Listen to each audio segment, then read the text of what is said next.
Hello everybody, welcome back to the Cascade subdivision, and today, as is obvious by the video title, we are taking a look at Athearn's new run of the Genesis GP39-2, and today we're going to look at a unit with DCC and sound. It's got the Tsunami 2 decoder in there, and it is also painted for the Union Pacific, number 1213, in the prime for Grime. So if you're sitting there thinking the colors are not right, that is correct.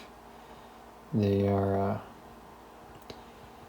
ready to be weathered. So let's take a look at some of the features of this locomotive, and I will share some of my thoughts on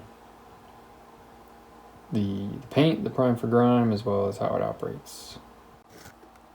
So the first thing to talk about, and I will not go into too much detail just because this is not my area of expertise, and frankly not what I am all that concerned about, but this is a Genesis model, and so the level of detail is very good.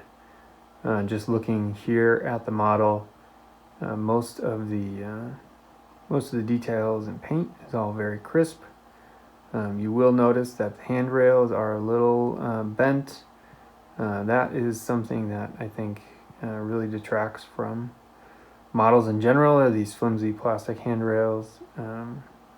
Replacing them with a little sturdier brass is something I would definitely be interested in and might consider for this model down the road, but other than that, the details are very good and look to be fairly accurate according to the prototype.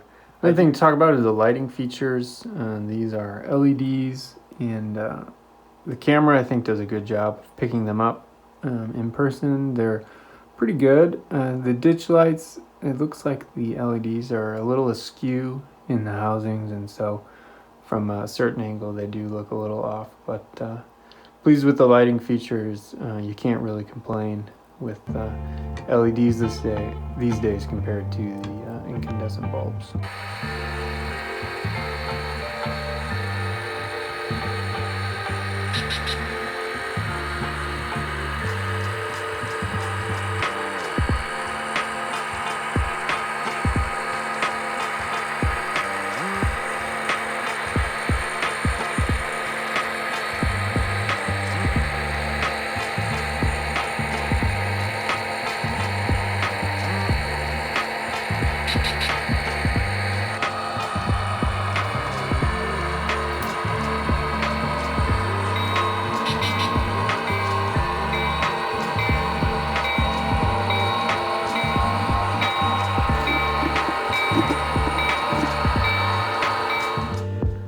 The last thing I want to talk about is the Prime for Grime paint scheme.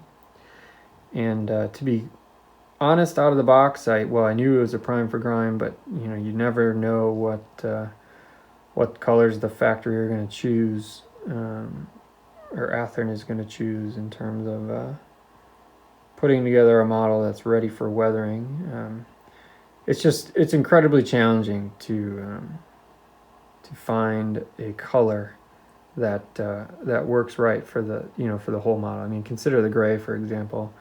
In the prototype, the faded gray might look one way on the cab and on the nose, and an entirely different way on the long hood. And so kudos to Athearn for finding a color that's suitable for weathering, something that's a great start. But in no way is it fair to have expectations that they would quote get it right in terms of the faded color.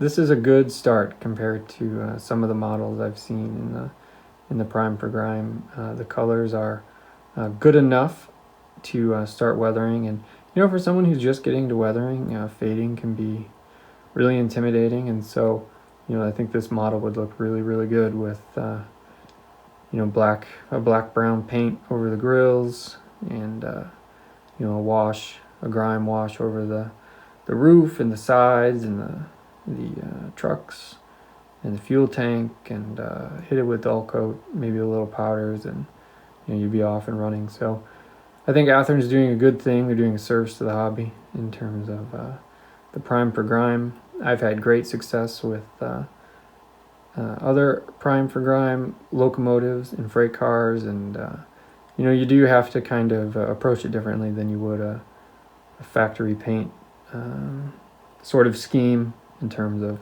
how much time you spend fading and what colors you use. And I've had to adjust colors at times, but no complaints here with this model. I'm really looking forward to weathering it, and just from my perspective, the gray as is, while it will need a wash or two to kind of adjust the color, a lot of the work has been done for me. And so thanks for listening to my thoughts on it. I know maybe it's not the most comprehensive review that you get, the most technically sound review, but figured I would just have a little bit of a brief discussion about it and share some of my thoughts on Athearn's new run of the Genesis GP39-2.